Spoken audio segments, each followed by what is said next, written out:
Okay, let's just dive right in with a question that feels like it's straight out of a sci-fi movie, but is it really? I mean, really think about that. Could you, a human, legally marry a robot? It's a wild question, right? But it's one that forces us to look at, well, everything. We're talking the future of tech, sure, but also the very definition of what a person is, what consent really means, and even what marriage is all about. But here's the thing.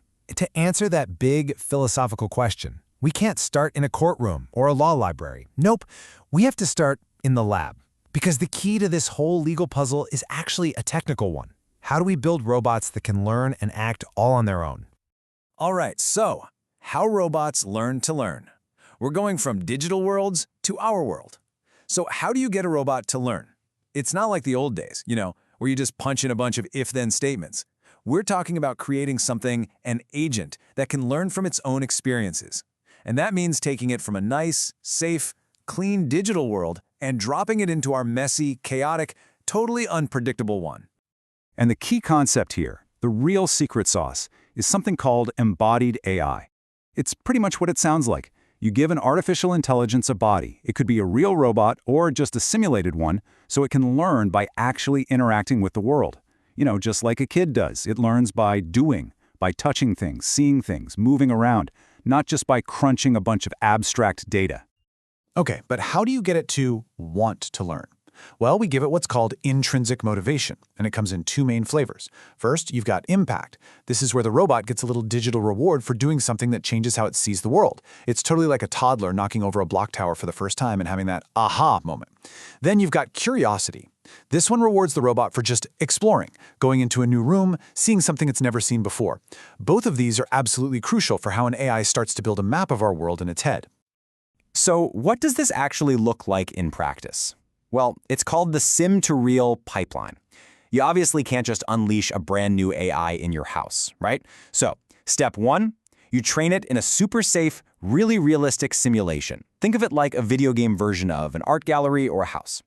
Step two is the really tricky part. You have to bridge the reality gap. Because the real world isn't perfect like a simulation. It's got weird physics, shadows, unpredictable stuff. You have to adapt the AI's brain for all that messiness.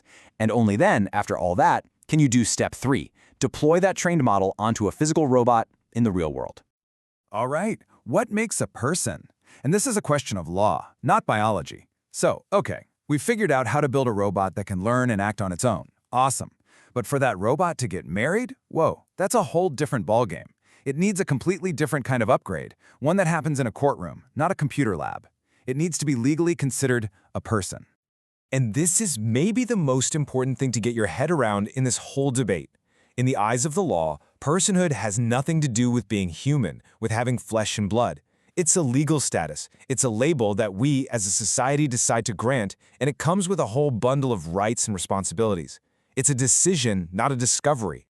And if you don't believe me, just look at history. This circle of who gets to be a person has been expanding for, well, forever. Back in ancient Rome, it was basically just the male head of the house. Then, in the 19th century, slaves, who were considered property, gained personhood. In the 20th, women gained full legal rights. And today, we even consider corporations to be juridical persons with certain rights. So, you have to ask who or what is next on that list. Yeah, and it's not like an on-off switch either. Personhood isn't all or nothing. Look at this. A natural person, that's you and me, we can vote, we have free speech, we can get married. But a juridical person, like a big company, has the right to free speech, but it can't walk into a voting booth, and it can't get married, at least not yet. This proves we can create different types of personhood with different sets of rights. So it's totally possible we can invent a new category just for AI. Okay, moving on. The contract of consent. This is about meeting the legal standard for marriage. So let's just imagine for a second that we've done it. We've granted an AI some kind of legal personhood. The next giant hurdle is the marriage contract itself. And what you have to remember is that the law doesn't really care about love or feelings or romance. It sees marriage as a contract. And to enter into it, you have to meet some very specific legal tests. And it really all boils down to these three things. First, can it give genuine consent? Second, does it actually understand the contract it's consenting to? And third, does it have the capacity to make that decision in the first place? So, let's tackle the first one. Can a robot truly consent? Now, let's be clear. We're not about to dive into a deep philosophical debate about free will and consciousness. We're talking about a much more down-to-earth, practical legal standard. And this is pretty much it. This is the legal test. And the keywords here are capacity to understand. The law isn't asking if the robot loves the person. It's asking if it can understand the nature of the marriage contract, the duties, the responsibilities, all the legal stuff. And of course, that yes has to be genuine. It can't be forced or coerced by its programmer. Okay, so that brings us to the next logical question. Can a robot actually understand the concept of marriage well enough to meet that standard? Well, think about this for a second. An AI with modern natural language processing could, in a fraction of a second, read and process the entire legal and social history of marriage, every law, every court case, every anthropological study, every poem. You could argue it might have a more complete, thorough, data-driven understanding of the concept of marriage than any single human possibly could. All right, and that brings us to the third and final test, the decision itself. Can a robot actually perform the act of making a decision in a way the law would recognize? So what is a decision, legally speaking? Well, it breaks down into three parts. You have a goal.